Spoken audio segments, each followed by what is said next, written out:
All right, so in this video, we're going to talk about hyperbolic functions, and you'll see a lot of similarities with our hyperbolic functions as you did with your basic unit circle trig functions.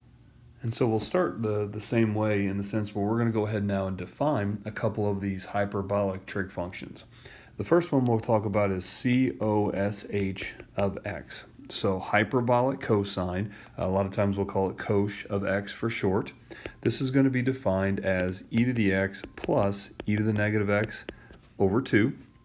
And then SINH of x, hyperbolic sine of x, also known as sinh, is going to be defined as e to the x minus e to the negative x over 2. Okay? Now there's these exponential definitions for all of the hyperbolic functions, and I'll point those out to you here in a little bit, but these are the two that kind of drive the entire idea of hyperbolic trig functions. I want to point out to you, when it comes to this cosh of x, just as kind of an interesting example more than anything, you can see this is nothing more than the average of the increasing exponential and the decreasing exponential. If we take those two functions, we add them together and divide by 2, again, that's just the average. Another interesting idea is if we look at its graph. So what's happening is we actually have an exponential asymptote increasing and an exponential asymptote decreasing. This guy here would be y equals 1/2 e to the x. This would be y equals 1/2 e to the negative x. They intersect here at 1/2. And the actual graph of cosh looks something like this, almost parabolic in nature, where that's the point 0, 1. And I say almost parabolic in nature because of what is happening or what we have in our actual city. In St. Louis, we've got the arch. And a lot of times people will just think, well, the arch is a parabola. Well, it's actually not. The arch is an inverted hyperbolic cosine.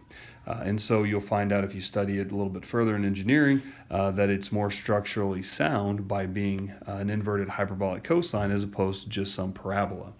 But regardless, there's the idea of the hyperbolic cosine and hyperbolic sine functions.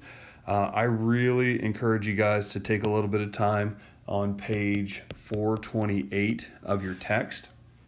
They've got all of the other hyperbolic functions laid out for you, and I'm going to write a few of them out here, but they also have the graphs. Now, you're not going to be held responsible for knowing those graphs, but it's important to see for some of the applications that you might run into down the road. Okay? Now, let me go ahead and I'm going to write out a few of these with you guys. We'll start with the hyperbolic tangent of x. Well, fortunately, that's going to be the same as it was for the unit circle trig, where we have sinh of x over cosh of x. Using the exponential definitions, we would have e to the x minus e to the negative x over 2 divided by e to the x plus e to the negative x over 2, which of course simplifies to just the e to the x minus e to the negative x over e to the x plus e to the negative x. Okay, so again, for all of these other ones, you'll have similar definitions, but of course derived from the hyperbolic cosine and the hyperbolic sine. So there's hyperbolic tangent. Again, I would encourage you to look at the ones on page 428. One of the nice parts about page 428 is your standard trig ideas from the unit circle are still applied here. For example, I know I just did hyperbolic tangent, but even hyperbolic secant, that's still going to be 1 over cosh of x, which is going to be 1 over e to the x plus e to the negative x over 2, which is 2 over e to the x plus e to the negative x. Okay, so again, some pretty good information on 7.7, and honestly, once you get past the idea of these being the definitions, it all flows pretty nicely from your earlier trig course.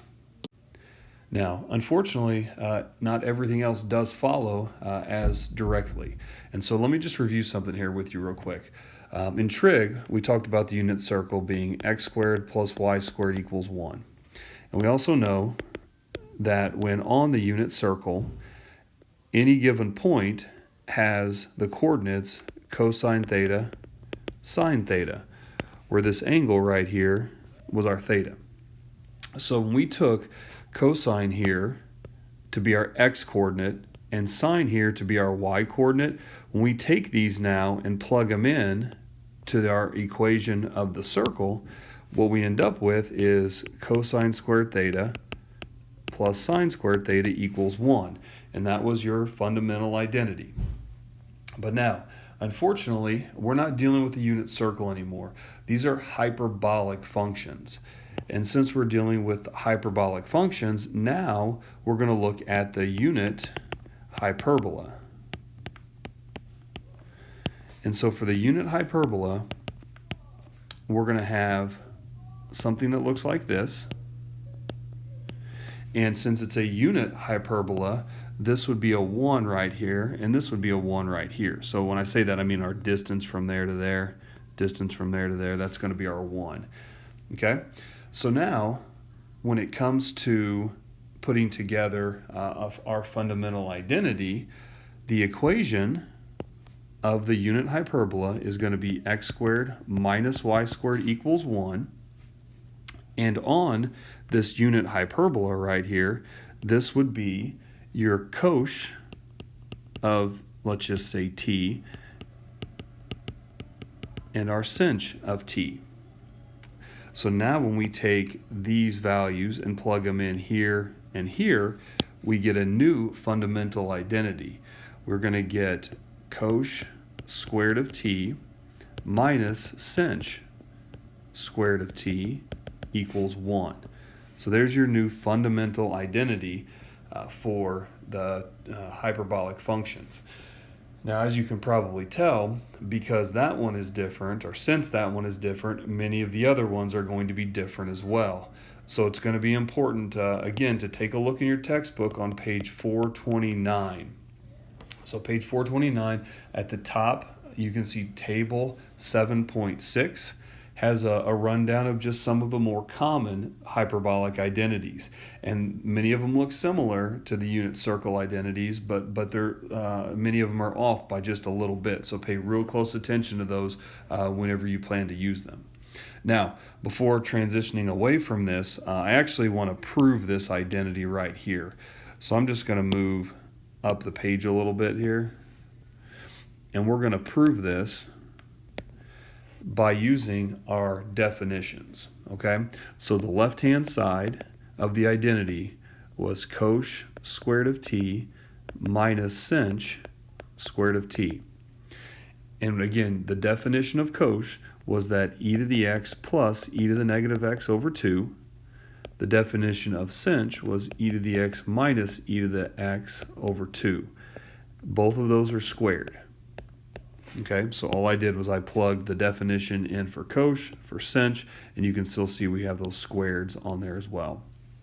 All right, so now this binomial will have to be squared, so it'll be expanded. The denominator will turn into a 4.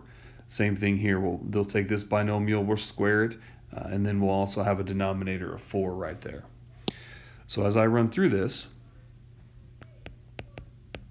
let me go ahead and write this out just so it's easier to follow.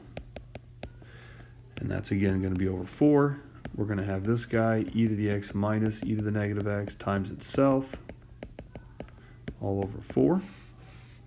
And so as I FOIL these, my first would be e to the 2x. Then I'd have my outer, e to the x times e to the negative x would be 1. Same thing for the inner would be 1. 1 plus 1 is 2. So plus 2.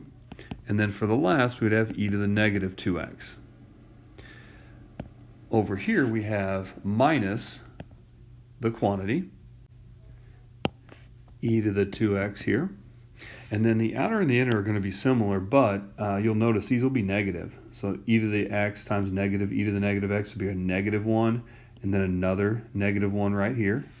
So that'll be a minus 2, and then plus e to the negative 2x. I'll go ahead and put that all over 4 since we have a common denominator now. And then you'll notice, if I distribute this negative, I'm going to get a negative e to the 2x, which is going to do away with this guy here. So those two will zero out. When I do the same thing here, this actually gives me a positive 2. And so 2 plus 2 will be a 4. So I have a 4. Let me go ahead and do that in blue. So 4. And then when I distribute the negative here, it's going to cancel out with this guy from the beginning. So that and that go away. So all we have left then in the numerator is a 4. In the denominator we have that 4, which is equal to a 1, which is our right-hand side of the original identity. So many times in proving these identities, you can use the exponential definitions as we just have here, and it's just a little bit of basic algebra is all that it is. But do take some time, guys. Review page 429, the table 7.6, to see how some of those identities are a little bit different. You can certainly prove those in similar ways to the way you did it in trig, or you can use these exponential definitions as you see what we've done here.